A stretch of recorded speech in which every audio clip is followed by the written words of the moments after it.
Évidemment, on va louper au début, mais c'est pas grave, on fera du montage. Salut tout le monde. Aujourd'hui, on va vous faire une petite vidéo sur pourquoi nous avons choisi les juments que nous avons aujourd'hui pour la repro, principalement. Dans nos élevages respectifs.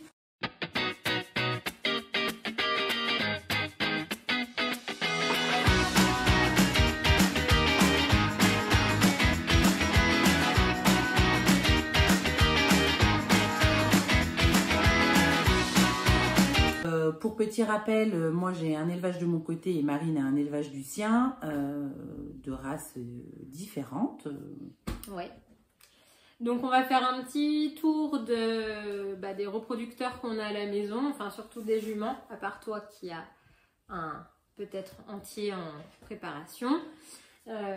Petit entier pour l'instant. Et quels ont été les critères qui nous ont permis de les choisir et en même temps de vous présenter du coup nos chevaux parce que ça avait été demandé. Voilà. Et bah c'est parti. Alors bah vas-y, commence. Du coup, chez moi, donc au haras d'Orsay, j'élève principalement du poney ou du croisement poney avec une souche Connemara ou pas forcément. En tout cas, plutôt orienté sport. Voilà. Donc ma toute première jument, c'est Havaiana du Butin, qui vient donc de l'élevage du haras du Butin. Éleveur de Connemara, donc c'est une super petite ponette que j'ai eue à ses 2 ans. Voilà, elle me plaisait beaucoup par voilà, sa morphose, son caractère, ses origines qui étaient aussi très intéressantes en Connemara. Et au début, j'ai mis un petit peu plein d'étalons différents. C'est Marie-Pêche? Bah ouais. Alors en fait, il faut savoir que Lucie a déménagé de son ancien appart à mon ancien appart. Et le chat n'a pas suivi, mais là le chat est là. Et le chat s'appelle Marie-Chatte. C'est où d'ailleurs? Dis peut-être qu'elle a fait des concours. Havaiana du Butin. Donc a fait des concours modèles et allures où elle s'est plutôt illustrée, on peut le dire, puisqu'elle est arrivée première. Alors elle est arrivée 2e au championnat de France Connemara des 2 ans, je crois, avant que je l'achète. Et ensuite, moi, quand je l'ai eu, on a fait quelques concours modèles et allures aussi, où elle a fini première. Donc voilà, après, elle n'a jamais fait de sport, Ava, parce que je l'ai débourrée à ses 3 ans. Et ensuite, elle n'a jamais rien fait, parce que... Bah, elle a fait des poulains. Elle a fait des poulains, mais en tout cas, sportivement, elle n'a jamais rien fait. Au début, j'ai mis des étalons vraiment différents pour voir un peu ce qu'elle apportait. Il s'avère qu'elle apporte tout. Surtout sa tête. Surtout sa tête. Qu'elle nous fait des poulains qui sont tous très bons sauteurs. Et en effet, qu'elle apporte, qu'elle marque beaucoup, peu importe le père que je mets dessus. Donc ça, on le sait. Donc elle m'a fait plusieurs super poulains qui aujourd'hui tournent en concours. Ils sont très très bons. Et Marine, donc, me l'a volé une année où elle était pas prévue pour moi à la repro, où elle avait déjà eu 1 an avant de repos. Enfin, ça faisait 2 ans qu'elle faisait pas de poulain, donc Marine a dit allez, je vais en faire un pour moi. Et de ce vol, union avec Dragibus du Rouget est né Milky Way. BDLT d'Orsay, donc fusion de nos 2 graphiques, qui est donc Pi Splash Tobiano. Peut-être DW des trucs. Ouais. Voilà. En tout cas, une robe intéressante. Hétérozygote. Et qui pour l'instant est encore là. Voilà. Ensuite, j'ai eu Belladonna. Du lac, qui était dans mes premières poulinières, qui était une super jument, qui faisait aussi des très très chouettes poulains, mais qui m'a fait une colique chirurgicale quand elle était pleine de 4 mois. Donc on l'a opérée, on l'a sauvée, ainsi que le poulain. Big up l'école Veto, parce que franchement ils ont vraiment fait un travail excellent, comme souvent.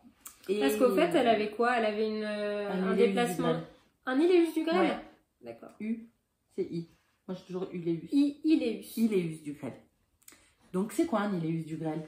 Eh ben, un Iléus, ça veut juste dire qu'il n'y a plus de transit. Donc, c'est quand l'intestin fait plus sa fonction comme ça et que l'aliment stagne. Comme ça stagne et qu'il y a des bactéries, bah, ces bactéries produisent du gaz. Ça distend l'intestin, donc ça fait extrêmement mal. L'aliment se déshydrate. Plus il se déshydrate, plus il a de mal à avancer. Plus ça se dilate, plus ça fait mal. Et plus ça fait mal, moins le transit repart. Donc, au bout d'un moment, bah, tout est bloqué. En général, ça fait des coliques violentes. Elle était donc pleine de 4 mois ou 5 mois, je crois, à ce moment-là. Et ils ont sauvé tout le monde. Donc, après ça, avec la grosse cicatrice sous le ventre, j'ai préféré ne pas la remettre à la repro. Et étant donné qu'en plus, elle avait déjà fait un poulain qui était handicapé, son premier poulain, voilà, je me suis dit que ce serait peut-être mieux qu'elle soit au sport plutôt qu'à la repro, puisqu'a priori... c'est pas ce qui lui réussissait le mieux.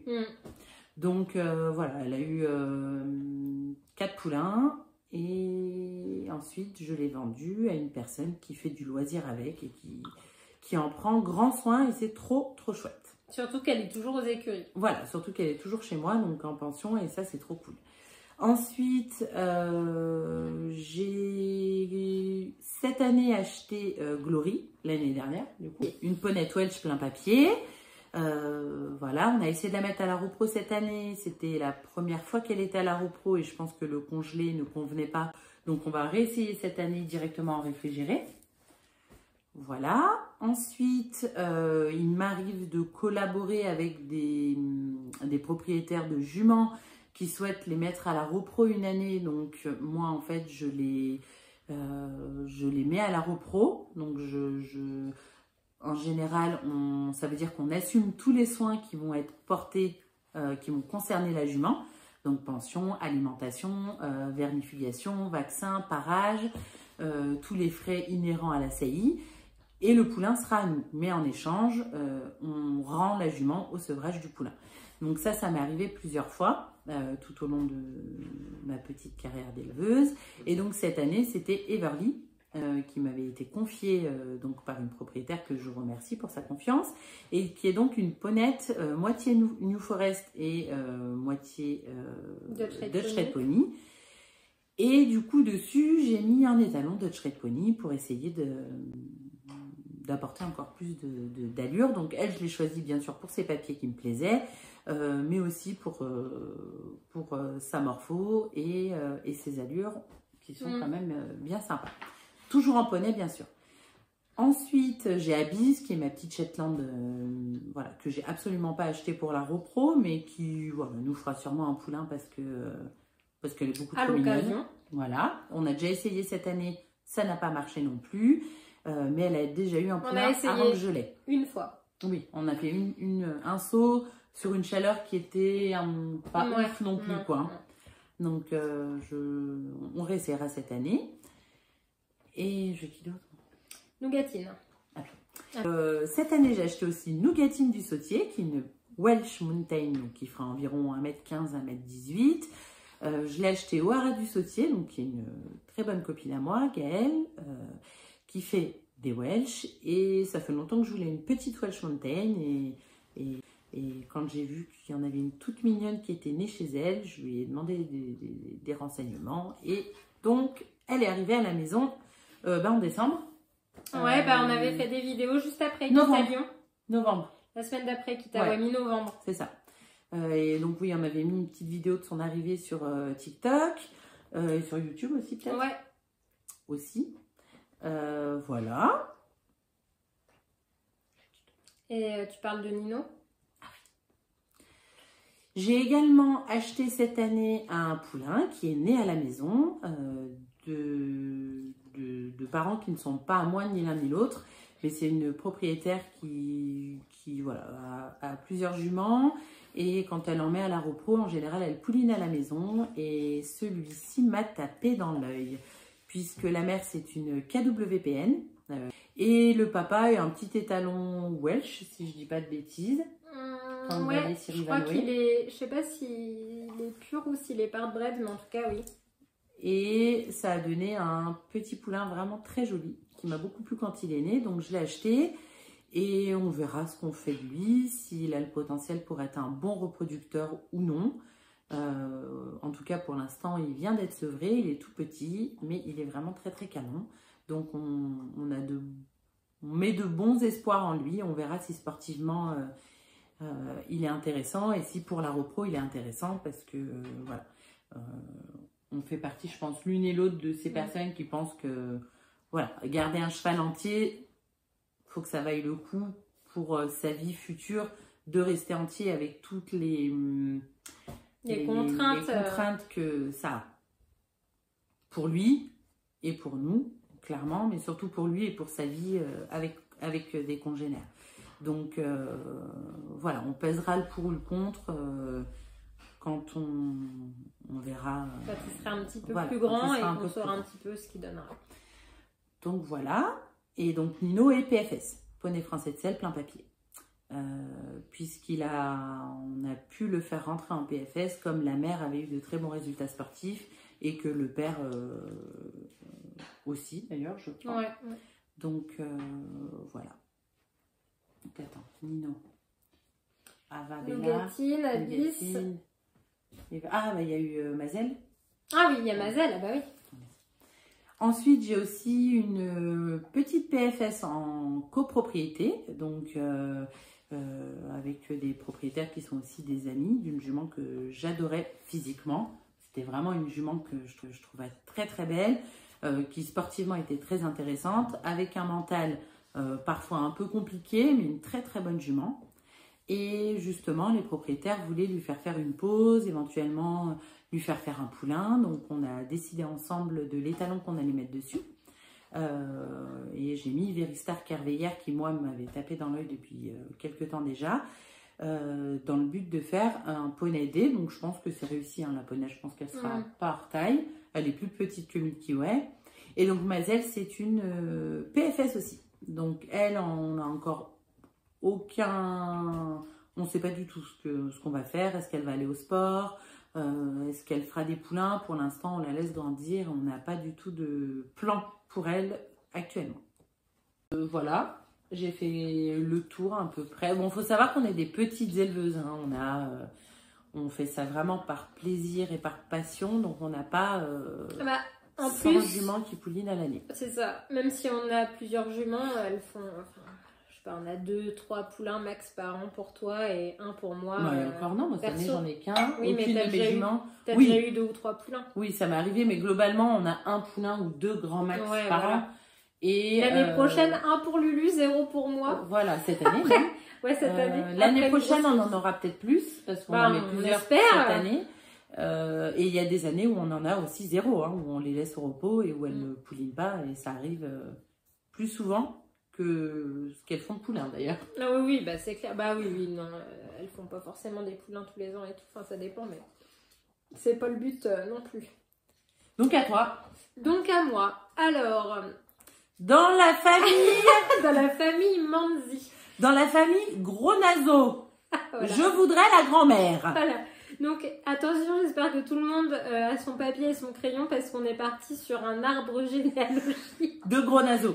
De Gros Naso, dont tous les descendants, je tiens à le dire, sont chez moi quand même. Hein. Bon, bref. Donc, à l'origine de tout le truc, la grand-mère, c'est une jument espagnole qui s'appelle Manzanita, qui est 100% espagnole, mais qui est née dans un élevage à visée tauromachique où ils faisaient pas les papiers pour garder leur lignée. Donc, elle est ONC. Cette jument, elle est même OI, je parie. Elle est peut-être même OI, parce qu'à l'époque, ça devait pas être encore ONC. Donc, cette jument, elle a vraiment... c'est vraiment l'espagnole à l'ancienne. Donc, elle est petite, elle fait pas tout à fait 1m55. Elle est très, très rassemblée, très assise, très maniable, très speed, mais aussi très fiable. C'est pas du tout une jument qui va péter un câble ou quoi, elle fera toujours ce qu'on lui demande, avec vraiment un cheval de travail. Et donc cette jument a fait plusieurs poulains.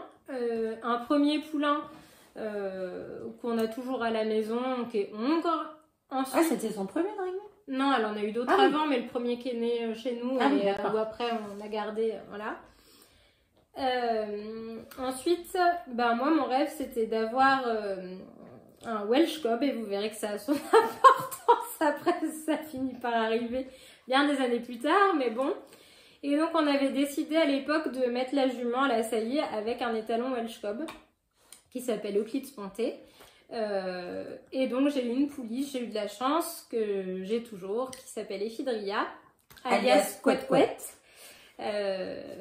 Qui est une jument, c'est pas forcément la plus grosse réussite morphologique parce que d'abord elle est née très prématurée, elle est née à 305 jours de gestation, donc à un terme normalement où ils sont pas viables. Et elle a gardé pendant longtemps un retard de croissance. Je sais même pas à la fin si elle fait la taille, sa vraie taille génétique. Ce qui est sûr, c'est qu'elle est assez courte sur pattes. C'est un petit teckel. C'est un teckel. Elle fait quand même 1m48, mais avec des proportions étonnantes. Par contre, c'est vraiment une jument géniale pour le loisir. Enfin, elle est polyvalente, elle est jamais malade, elle est jamais boiteuse, elle est pieds nus, elle passe dans la caillasse. Voilà, enfin, elle est super. C'est pas spécialement une jument qui est destinée à la repro. J'ai essayé de la mettre l'année dernière, il y a eu plein de péripéties, donc j'ai laissé tomber. Elle, c'est vraiment ma jument de sel. Et par contre, après, pour essayer de ne pas retomber dans ces travers-là, j'avais mis sur Manzi un étalon pure race espagnole, apto, enfin, donc vraiment dans la race, qui est un petit peu plus grand qu'elle, mais qui restait dans le type baroque. Donc c'est le choix avec une grosse encolure, qui trotte du genou, enfin... pas forcément dans la sélection de ce qui est recherché actuellement dans la race, mais comme j'ai pas de papier pure race espagnole, ça m'est un petit peu égal. Ça me permet quand même de rester dans ce que moi j'aime bien, les chevaux un petit peu baroque, voilà, qui paradent et tout ça. Et donc, j'ai encore eu de la chance parce que j'ai eu une pouliche. Et voilà. Qui s'appelle... Moi j'ai que des mâles, faut le savoir. J'ai beaucoup de mâles à chaque fois. Je lui avais dit en plus que ça allait être son dernier poulain si elle faisait une pouliche et elle a bien travaillé. Celle-ci n'est pas née prématurée, elle est née à 368 jours de gestation. Voilà. On attendait tous les jours alors. Ce fut long, mais ce fut bien réussi parce que c'est vraiment une jolie jument que moi j'aime beaucoup. Elle a pas mal de caractère, mais par contre c'est une jument qui quand elle est au travail est comme sa mère, super fiable. Moins énergique que les autres poulains que j'ai eu de Manzi. Voilà, et par contre avec une tête un petit peu plus fine, enfin mais les mêmes naseaux. Mais des gros naseaux. Mais une tête un petit peu plus... hippocampe. Et cette jument, Jane Doe, a eu une pouliche l'année dernière, en 2023. Donc là, j'avais encore remis un étalon pure race espagnol. Donc la pouliche est haussée, mais 100% pure race espagnole. Et comme Jane, on va dire son défaut, c'était d'être un petit peu légère. Elle n'a pas énormément d'os. J'avais mis un cheval avec un petit peu plus d'os. Et la pouliche, effectivement, a nettement plus d'os que ne doivent avoir Jane ou Ephidria. Par contre, à contrepartie, elle est un peu moins chic aussi. Donc on verra. Cette pouliche, à la base, je l'avais mise en vente. Et puis, je l'ai retirée de la vente. Voilà. Je la laisse grandir à la maison, on verra ce qu'il adviendra. Ce qu'il adviendra, c'était pas très stratégique de la garder parce que il y a la grand-mère et la mère. Voilà, la grand-mère, le frère, la sœur, l'autre sœur, la pouliche. Bon bref, on verra. En tout cas, je trouve que c'est une pouliche assez prometteuse, donc pour l'instant je la garde. En plus, elle est super sympa. Donc voilà. Ensuite, pour changer de famille, le rêve de mon père, c'était d'avoir un cheval pie. Et donc, en fait, un peu par hasard, on est tombé sur une jument paint horse plein papier qui s'appelle Satin Cat Alaska, alias Alaska. Et qu'on a acheté donc quand elle avait 9 ans. Il y a, ça fait 4-5 ans maintenant, 5-6 ans, je sais plus trop. Bon bref, qu'elle est à la légende, il va avoir 3 ans, donc ça fait 4 ans. Voilà, ça doit faire, même un peu plus, parce que je pense qu'on l'avait eu un petit peu avant. Bon bref. Donc elle, c'est vraiment la parfaite jument de loisir. Elle est d'humeur égale, elle est très bien faite, elle a une jolie robe. Elle est montable par un débutant, voilà, elle est jamais malade, elle est vraiment top. Sauf quand elle s'automutile. Elle a eu une grosse blessure une fois et même comme ça, elle a réussi à pas boiter ni rien. Et donc elle, on lui a fait faire un poulain. Qui est chez moi. Qui est chez Lucie. En pension, hein, c'est pas moi qui l'ai acheté. Non, c'est... Bah, la propriétaire de Belladonna, voilà. d'ailleurs. Donc ça reste dans la famille. Un poulain qui est, ma foi, plutôt sympa. Et donc là, le projet, c'est de la remettre cette année à la repro, ce printemps, pour essayer d'avoir une fille qu'on garderait. Ah bon? Ouais. J'apprends en même temps que vous certaines choses. C'est le projet. On ne nous dit pas tout sur cette chaîne. C'est le projet, sachant que bah, si c'est un mâle, forcément, il sera à la vente. Voilà. Ensuite, donc moi, si vous avez suivi la vidéo depuis le début, ce que je voulais surtout, c'était avoir une Welsh Cob. Donc pour vous dire à quel point je voulais avoir une Welsh Cob, j'ai même été au Pays de Galles pour voir le Royal Welsh Show. Donc c'est l'événement du Pays de Galles qui concerne les Welsh Cob. Donc les Welsh Cob, c'est les Welsh, les gros, vraiment massifs. Les taureaux. Qui trottent comme ça, qui ont une grosse encolure, qui se tiennent très droit. En fait, elle voulait un ibérique qui parle anglais. C'est un peu ça. Un peu plus petit et qui parle anglais. Mais en vrai, je trouve qu'il y a des similitudes. Ils élissent en anglais. Je trouve qu'il y a des points communs entre les deux races qui font que je pense que j'aime les deux. Bah hein, voilà. Frotter du genou. Ouais, être massif comme ça, du crin. Bon, voilà. Et donc pour... Et la rusticité. Et la rusticité, et le fait d'être énergique, enfin, il y a quand même des points communs. Même si je pense que là, les gens qui sélectionnent en espagnol vont péter un plomb, mais bon, c'est pas grave. Non, si, il y a des points communs dans les ibériques. Originels. Oui, baroques. Voilà. Aujourd'hui, les pures races espagnoles, comme les Lusitaniens, se réorientent dans leur sélection parce que la tauromachie et l'équitation de travail sont en baisse par rapport au dressage pur. Et pour le dressage pur, si on veut réussir à s'aligner... Parce que les Espagnols, ils étaient aussi des fois dans les attelages, et puis dans les... je suis pas du tout spécialiste de ça, mais dans les parades de plein de villes, oui, carrément. Voilà, donc, les férias, mais c'est vrai que aujourd'hui, si on veut... Enfin, si les pures races espagnoles veulent réussir à s'aligner par rapport aux Allemands, à côté des Allemands, ou en tout cas arriver à avoir des résultats similaires en concours, il faut forcément aller taper dans des allures beaucoup plus classiques et aériennes, ce qui n'est pas à la base ce qu'on recherchait chez les Espagnols. Voilà. Donc bah, vous aurez compris que moi, je fais pas du tout une sélection sport, hein, donc voilà. Du coup, ben, pour acheter une pouliche Welsh, je suis allée dans un élevage de Welsh. L'élevage Dragouidol, donc vraiment un des meilleurs de France à mon sens dans la race, enfin dans la sélection Cob, avec en plus des gens super bien et puis un mode d'élevage qui correspondait tout à fait à ce que je cherchais. Et je suis donc partie avec la seule pouliche pas Welsh Cob de l'élevage, puisque j'ai acheté... En L, donc il y a 3 ans. Puisque donc j'ai acheté l'Essonne Memory du Sureil, donc qui est une PFS. Les origines, c'est Welsh et Dutch Red Pony. Donc elle, pour le coup, bah, elle est plus sport. C'est la plus sport de tous mes chevaux. Voilà. Et la plus Barbie aussi. Et la plus Barbie, c'est un petit poney de Barbie. Et donc elle ira normalement, si tout va bien, à la repro ce printemps. Ouais, puis Gibbs, il vient de nous faire une technique de descente de canapé, je vous raconte pas, tout en glissade. Oh, pas pu. Donc, bah voilà, c'était vraiment l'opportunité qui a fait que j'ai acheté cette pouliche. Et il faut savoir aussi que les origines étaient vraiment parmi mes préférées dans le sport. Et donc c'est pour ça que je me suis laissée tenter. Mais j'ai pas lâché le dossier du Welsh, puisque cette année j'ai acheté une Welsh Cob dans ce même élevage qui s'appelle Northern Light Dragouidol et qui pour le coup est une vraie Cob de chez Cob. Noire. De... Baie? Non, elle est baie, ouais. Ah, vite. Moi j'ai beaucoup de baies. Moi aussi. Non. Bah en vrai on a que des baies sauf toi Lesson et moi Nino. Hein. Non, il y a Alaska. Et Milky Way. Et Milky Way. Mais bon. Elles sont quand même baies mais avec du pi. Oui. Non, il n'y a que l'Essonne, sinon qui est jaune d'ailleurs, elle se fait un petit peu... Ma race par mettre les à baies. l'écart parfois. Mais bon, On bref. pourrait parler de ça aussi dans une vidéo.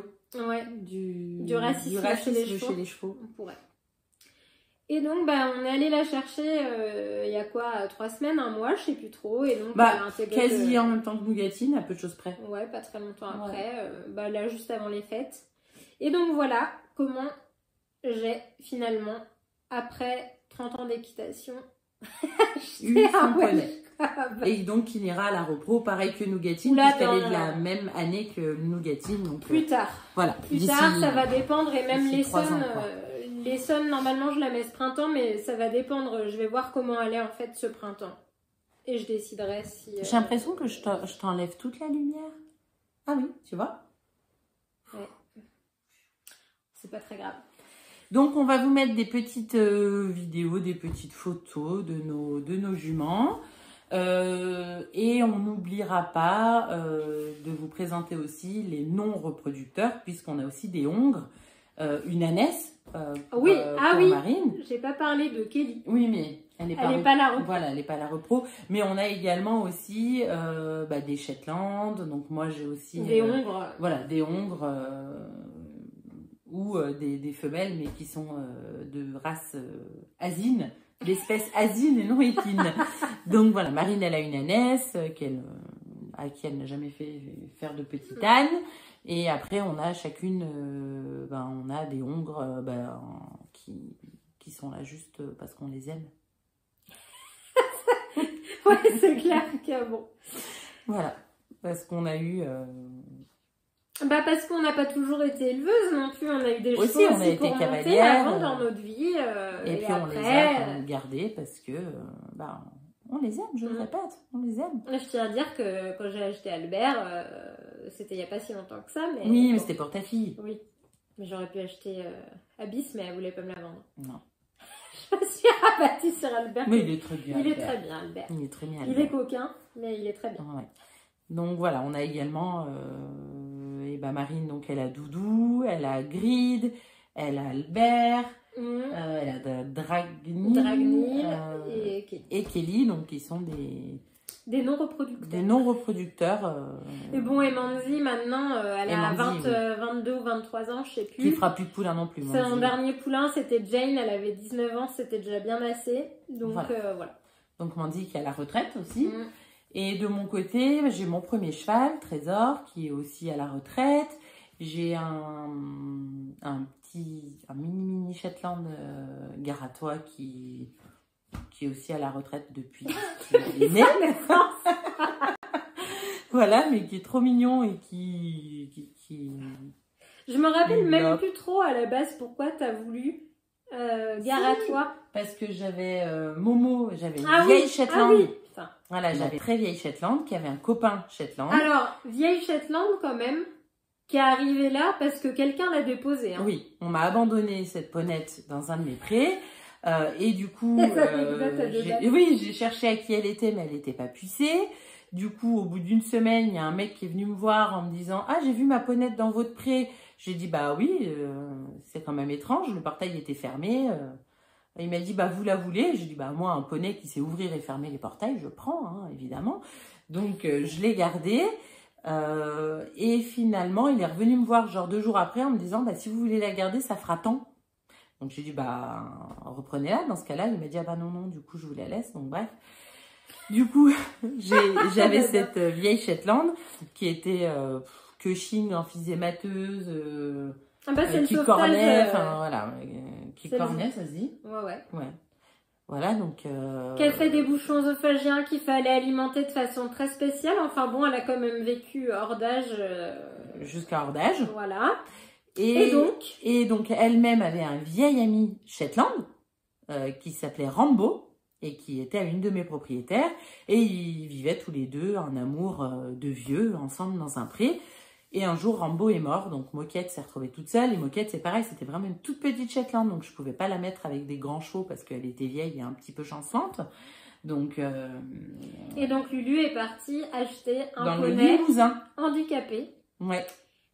qu'elle a donc acheté parce qu'il était handicapé, hein, Oui. dans le Limousin. Il était trop mignon. Et voilà comment est arrivé Gare à Gare à toi. toi. Donc Gare à toi, et depuis le poney de compagnie de Moquette, non, si, de Moquette, Oui.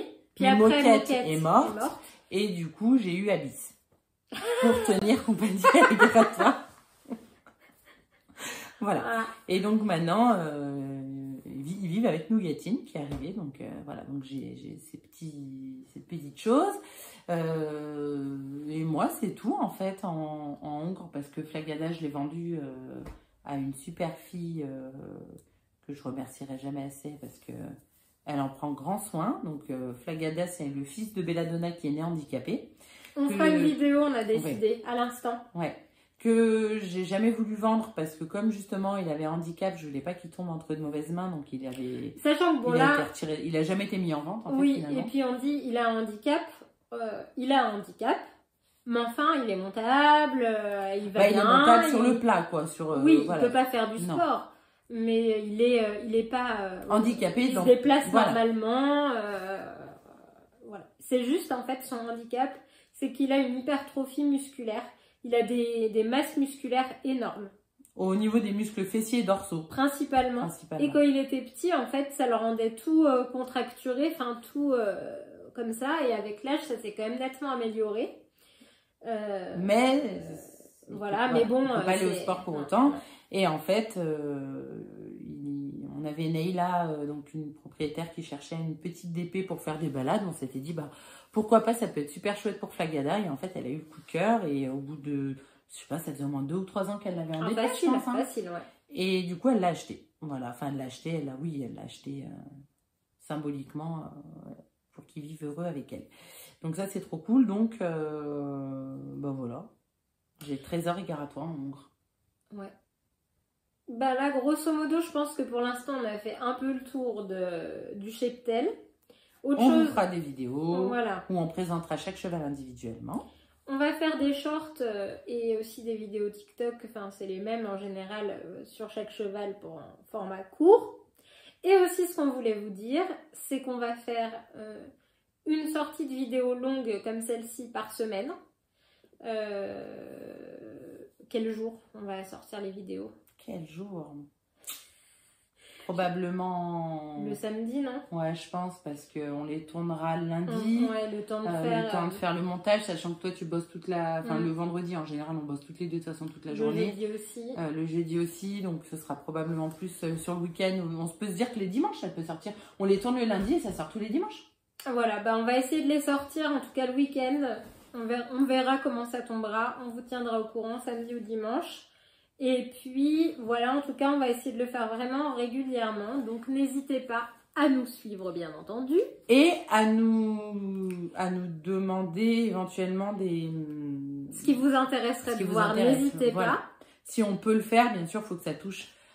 Au cheval. Au cheval, à la repro, principalement. On vous fera pas de vidéos sur comment choisir une selle, sur comment choisir un filet, parce que c'est pas le but de la chaîne. On fera pas de tutoriel de cuisine non voilà. On ne sait jamais. Mais c'est voilà. plus probable. En tout cas, si vous avez des idées de vidéos, n'hésitez pas à nous les soumettre. Et c'est pareil, on a prévu plein de super vidéos chouettes où on aura des invités, des différents corps de métier. Donc, n'hésitez pas à vous abonner. À bientôt.